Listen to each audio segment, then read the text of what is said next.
Hello guys, അപ്പൊ നമ്മൾ ഇന്നത്തെ പരിപാടി എന്ന് പറയുമ്പോൾ നമ്മുടെ വിങ്സിനും പിന്നെ നമ്മുടെ ഷോൾഡർ മസിൽസിനും വേണ്ടിയുള്ള എക്സസൈസ് ആണ് കാണിക്കാൻ പോകുന്നത്. കുറച്ചേ ഉള്ളൂ, 3 എണ്ണേ കാണുള്ളൂ. അപ്പൊ നമുക്ക് താമസിക്കാതെ വീഡിയോ ഒക്കെ ഫസ്റ്റ് എക്സസൈസ് എന്ന് പറയുമ്പോൾ നമ്മുടെ വിങ്സിന് ഉള്ള ഫസ്റ്റ് എക്സസൈസ് ഇങ്ങനെ കൈ ഇങ്ങനെ വയ്ക്കുക, 1 2 ഇങ്ങനെ ചെയ്യണം. അപ്പൊ ഇതെന്ന് പറയുമ്പോൾ നമ്മൾ വിങ്സിന് ചെയ്യുന്ന മിക്ക എക്സസൈസുകളും ചെസ്റ്റിന് ഉൾപ്പെടുന്ന എക്സസൈസ് ആയിരിക്കും.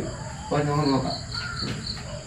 1 2 3 4 5 6 7 8 9 10. ഇതൊരു 30x2 സെറ്റായി ചെയ്യണം. അപ്പോൾ നിങ്ങൾക്ക് നല്ല എഫക്റ്റീവ് ആയിരിക്കും. നിങ്ങൾ മാക്സിമം ഇഞ്ചുറി വന്നിട്ട് കൈ തിരിച്ചെടുക്കാവും. സ്പീഡ് ചെയ്യുക. ഓക്കെ, സെക്കൻഡ് എക്സസൈസ് എന്ന് പറയുമ്പോൾ ഇതേ സെയിം മോഡൽ നമ്മൾ കൈ ഇങ്ങനെ വയ്ക്കുക. നമ്മുടെ ജിമ്മിലെ കാണിച്ചിട്ടുണ്ടാവും 2 സംഭവം. നമ്മളിങ്ങനെ കൈ ഇങ്ങനെ ചെസ്റ്റിന് വേണ്ടി ചെയ്യുന്ന വർക്കൗട്ട് ഉണ്ടല്ലോ, അതുപോലെ നമ്മൾ വെറും വെയിറ്റ് ഒന്നുമല്ല വീട്ടിലാവണ്ട് നമ്മൾ ഇങ്ങനെ വയ്ക്കുന്നു. 1 2 ഇത് നല്ല പോകണം. ഇത് ചെസ്റ്റിനും വിങ്സിനും. 4 5 6 7 8 9 10. ഓക്കെ ഗൈസ്, അപ്പോൾ ഇനി ലാസ്റ്റ് എക്സസൈസ് എന്ന് പറയുമ്പോൾ നമ്മുടെ സെക്കൻഡ് ലാസ്റ്റ് എക്സസൈസ് എന്ന് പറയുമ്പോൾ നമ്മുടെ കൈ ഇങ്ങനെ വെച്ചിട്ട് ക്രോസ് ആംസ് എക്സസൈസ് എന്ന് പറയുമ്പോൾ നമ്മുടെ ട്രൈസെപ്സിനും വിങ്സിനും ചെസ്റ്റിനും ഒരേപോലെ കത്തുന്ന ഒരു വർക്കൗട്ടാണ്. നമുക്ക് നോക്കാം.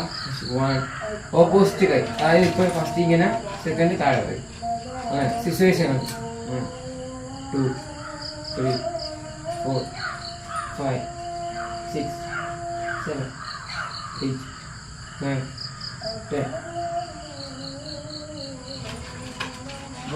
ഇതെന്ന് പറയുമ്പോൾ ഇതും 30x2 നേരത്തെ എക്സസൈസ് 30x2 ചെയ്യാനുള്ളത്. അപ്പോൾ ഈ മൂന്ന് എക്സസൈസുകളും 30x2.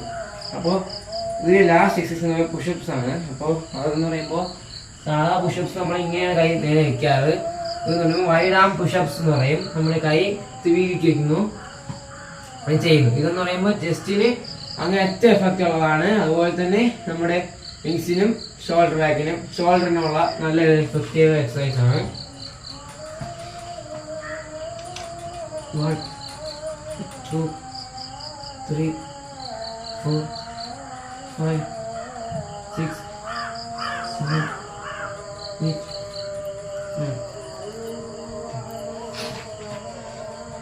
9.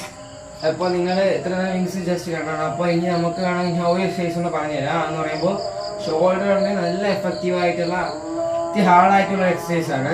അതെന്ന് പറയുമ്പോൾ പൈക്ക് പുഷപ്സ് എന്ന് പറയും. നമ്മൾ ഇങ്ങനെ നിന്നിട്ട് നേരെ കൈ താഴോട്ട് വയ്ക്കുക, നമ്മുടെ കൈ കുത്താൻ പറ്റുന്ന രീതിക്ക് താഴോട്ട് വയ്ക്കുക, എന്നിട്ട് പുഷപ്സ് എടുക്കുക. കാണിച്ചു തരാം. ഇങ്ങനെ നേരെ കൈ വെച്ചിരിക്കുന്നു, കാലടുപ്പിച്ച് വയ്ക്കണം. വേണമെങ്കിൽ കാലിലെ ഫിംഗർ നിൽക്കാം. 1 2 3 4 5 6 7 8. ഇതെന്ന് പറയുമ്പോൾ ഒരു 10x2 ചെയ്താൽ മതിയാകും. 10 ചെയ്യുമ്പോൾ നമുക്ക് കൈയൊക്കെ ഇതാവും. അപ്പോൾ ഒരു 10x2 ചെയ്താൽ മതിയാകും. അങ്ങനെ നിങ്ങൾക്ക് സെറ്റ് ആയിട്ട് കൂട്ടി കൊടുക്കാം. അപ്പോൾ വീഡിയോയിലേക്ക് ഇഷ്ടപ്പെടുമെന്ന് വിചാരിക്കുന്നു. അപ്പോൾ വീഡിയോ ഇഷ്ടപ്പെട്ടാൽ ലൈക്ക് ചെയ്യുക, സബ്സ്ക്രൈബ് ചെയ്യുക, ഷെയർ ചെയ്യുക, കമൻറ്റ് ചെയ്യുക. അപ്പോൾ എല്ലാവർക്കും ടാറ്റാ.